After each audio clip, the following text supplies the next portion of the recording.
Star plus के YouTube page पर आने के लिए आप सभी का धन्यवाद। अपने फेवरेट शोज देखने के लिए subscribe to Star Plus YouTube page and hit the bell icon.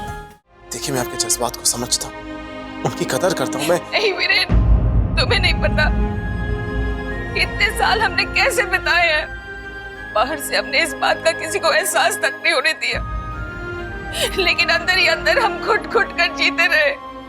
लेकिन खुद से ज्यादा हमें अपने उस मासूम बच्चे के बारे में सोचकर अफसोस हो रहा है। हमारा बच्चा कैसे पला होगा वो? जब वो रोता होगा तो किसने उसको अपने सीने से लगाकर चुप कराया होगा? अपनी ममता का आंचल किसने रखा होगा उस पर? अपनी माँ के होते हुए भी वो किसे अपनी माँ कहता होगा? किसी को माँ कहने के लिए तो वो तरस गया होगा ना वीरेन। आज हमें अपने आप से नफरत हो रही है, नफरत। कितनी बदकिस्मत माँ है हम, बदकिस्मत माँ है।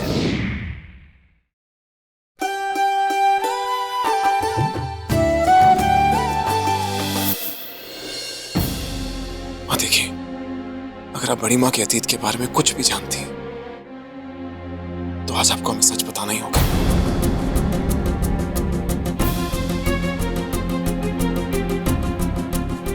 Please please mom. ठीक है।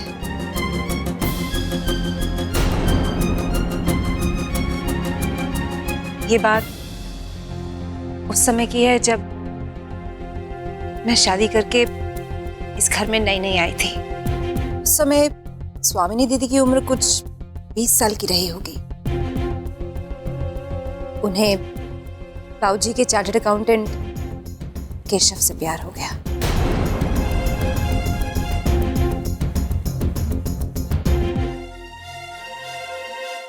जब बाबूजी को इस बात का पता चला तो उनकी हालत तो ऐसी हो गई जैसे उन्हें दिल का दौरा पड़ गया हो।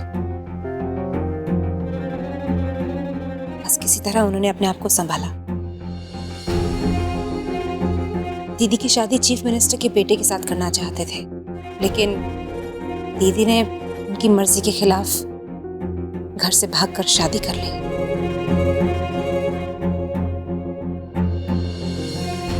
बाबूजी को बहुत बड़ा सदमा लगा, पर एक बाप कब तक अपनी बेटी से नाराज रहता। उन्होंने स्वामिनी दीदी को माफ कर दिया। दर शादी के बाद दीदी को धीरे धीरे पता चला कि केशव वैसा इंसान नहीं है जैसा वो शादी से पहले था। वो निहायत ही बदतमीज इंसान था। वो दिन रात नशे में धुत रहकर स्वामिनी दीदी के साथ मार पिटाई करता था।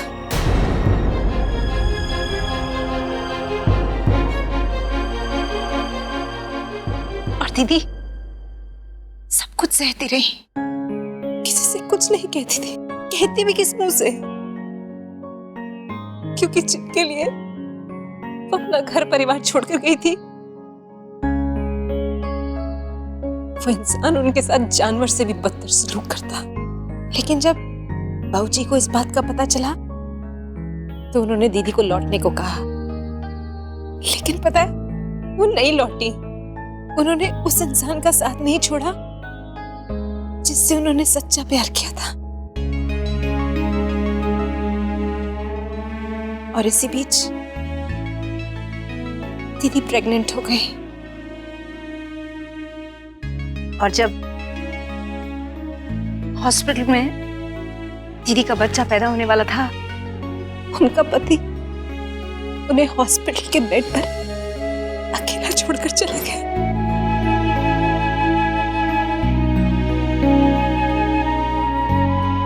बस उस दिन के बाद से दीदी की जिंदगी एक बंद किताब की तरह है, जिसके पन्ने आज तक ना तो कोई पलट सका ना ही पढ़ सका। बुआ जी इस वक्त ऊपर अकेली है। जी, मेरे ख्याल से आपको बुआ जी के साथ होना चाहिए। उन्हें हिम्मत देनी चाहिए। हाँ भाई, आपसे बेटर बुआ को कोई और हैंडल नहीं कर सकता।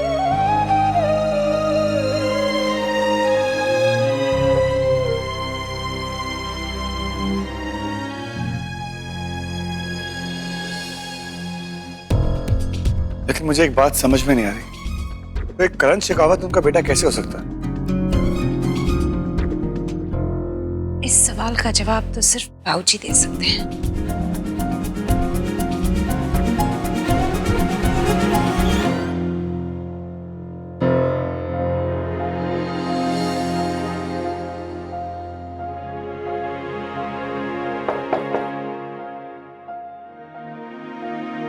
इस वक्त हम किसी से मिलना नहीं चाहते। हमें अकेला छोड़ दो। नहीं बड़ी माँ,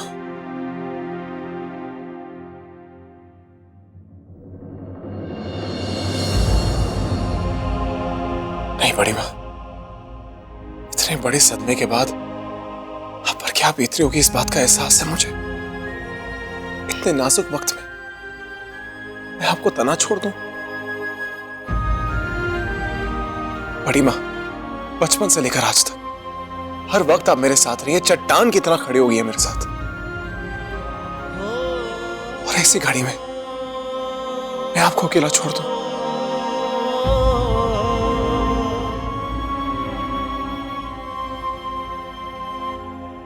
हमने हालात से लड़ना सीख लिया वीरेन।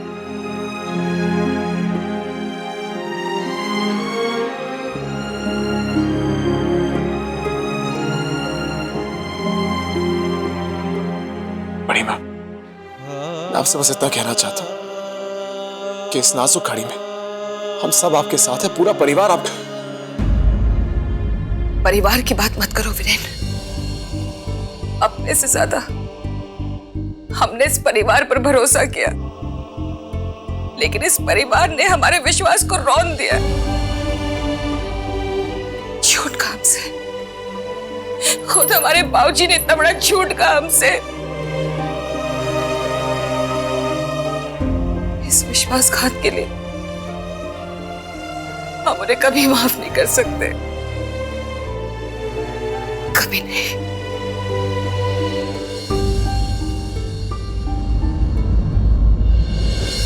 स्वामिनी दीदी का बेटा, और इसके बारे में किसी को पता नहीं?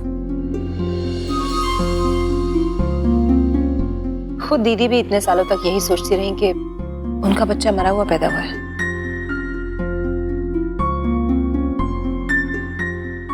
आज इतने बरसों के बाद ये सच सुनकर उन पर क्या बीत रही होगी, कैसा लग रहा होगा उन्हें। आज तक दीदी को कभी भी किसी बात से घबराते हुए नहीं देखा, पर इस बात ने तो जरूर अंदर तक दीदी को झंझोड़ के रख दिया होगा। अरे एक माँ को आज तक ये बात नहीं पता कि इस दुनिया में उनका एक बेटा भी है। इतने सालों से हम इस राज से अनजान थे, लेकिन आज जब इस राज का खुलासा हो ही चुका है तो हम बड़ी माँ को उनके बेटे से मिला के रहेंगे। तो इतने सालों से बड़ी माँ अपने असली बेटे से पराई रही।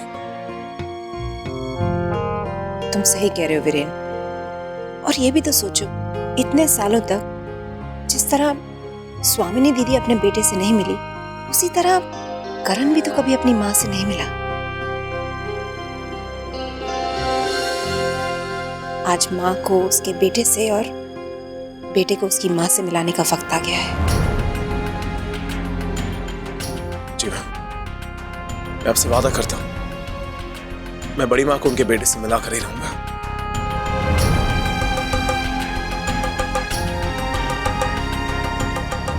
जीविका, चलो मेरे साथ।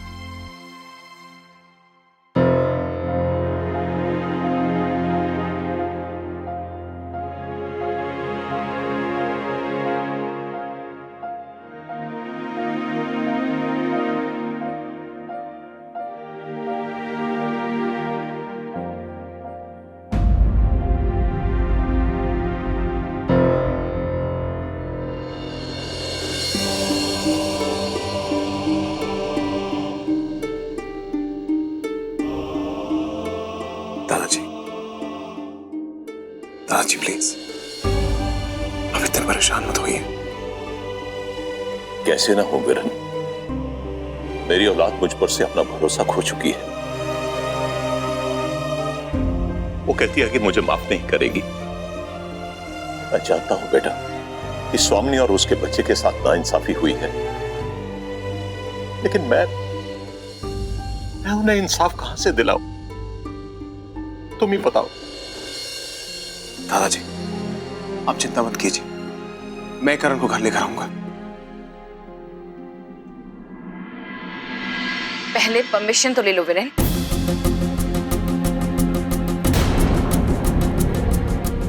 अपने दादाजी से पूछ तो लो कि एक मामूली सीए के बेटे को अपने इस घर में आने की इजाजत देंगे या नहीं। कहीं ऐसा ना हो कि उसके आने से इनका मान सम्मान कम हो जाए, समाज के आगे इनकी नाक कट जाए। पूछो इनसे। क्या पता कि करण की नजर भी इनकी दौलत पर हो। अरे हाँ, कहीं ऐसा ना हो कि वो इनसे अपना हिस्सा मांग बैठे।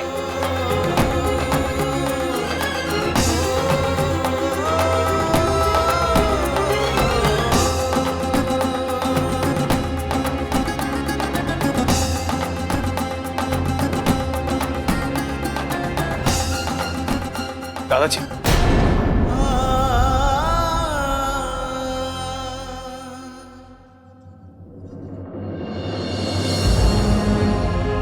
बड़ी बात देखिए, मैं आपके जज्बात को समझता हूँ, उनकी कदर करता हूँ मैं। नहीं वीरेन, तुम्हें नहीं पता इतने साल हमने कैसे बिताए हैं।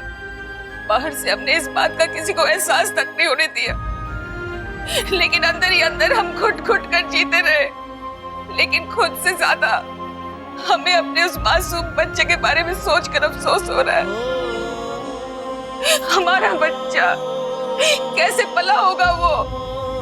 जब वो रोता होगा तो किसने उसको अपने सीने से लगाकर चुप कराया होगा? अपनी ममता का आंचल किसने रखा होगा उस पर? अपनी माँ के होते हुए भी वो किसे अपनी माँ कहता होगा? किसी को माँ कहने के लिए तो वो तरस गया होगा ना वीरेन। आज हमें अपने आप से नफरत हो रही है, नफरत। कितनी बदकिस्मत माँ है हम, बदकिस्मत माँ है हम।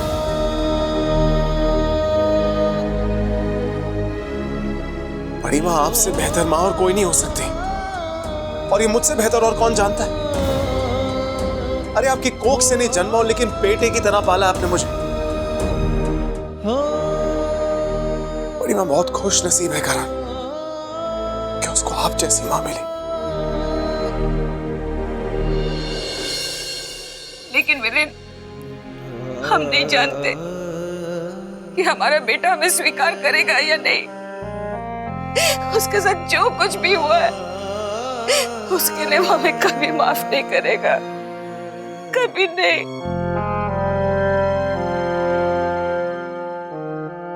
बड़ी माँ, ये मेरी जिम्मेदारी है। बड़ी माँ, इसकी चिंता आप मत कीजिए। मैं आपसे वादा करता हूं कि मैं आपको आपके बेटे से मिलाकर ही रहूंगा। यहां से जा रहा हूं तो करण को वापस लेकर ही आऊंगा।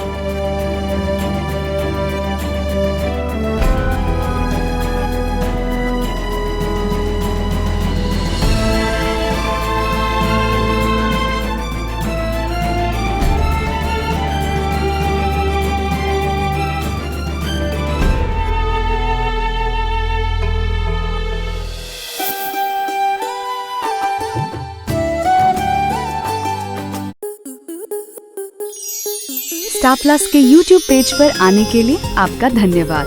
अपने फेवरेट शोज देखने के लिए subscribe to Star Plus YouTube page and hit the bell icon.